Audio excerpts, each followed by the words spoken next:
The Greek Prime Minister has pledged to give tourists who had to escape the recent wildfires on the island of Rhodes a free one-week holiday there.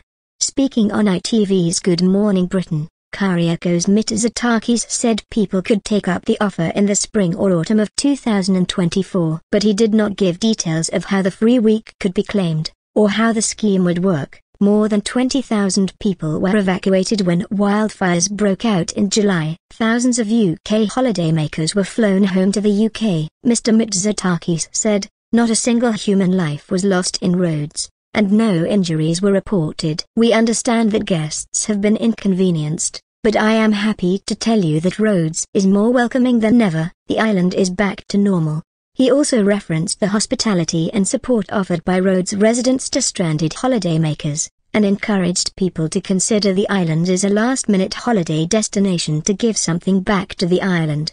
He pointed out that Greece was prepared for incidents such as wildfires and repeatedly stated that Greece was absolutely safe. Mr. Mitsotakis acknowledged that, while wildfires have always affected the Mediterranean, their intensity had increased as a consequence of climate change.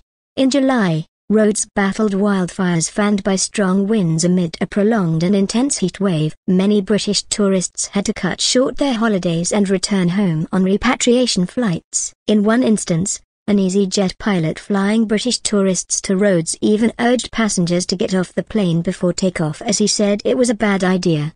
Instead of formally advising holidaymakers not to travel to the affected Greek islands, the UK Foreign Office said people should check with their hotel and travel operator before traveling, and explained how to sign up for emergency alerts.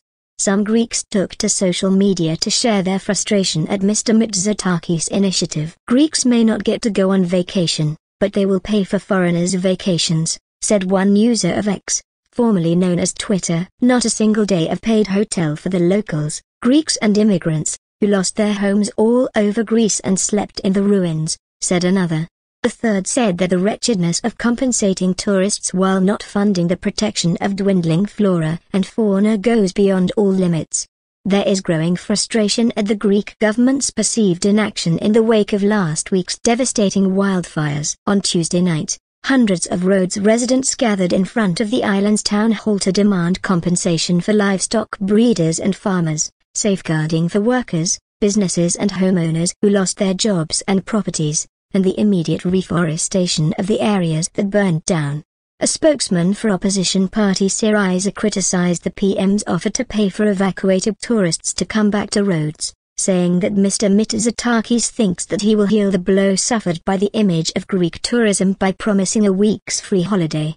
"A serious plan is needed for prevention and treatment, a plan that the government demonstrably does not have," he said. A recent European Commission report on the impact of climate change on European tourism states that global warming will translate into decreased demand for southern Europe. Tourism generally accounts for more than 20% of Greece's GDP, while Rhodes is one of the world's top 100 tourist destinations.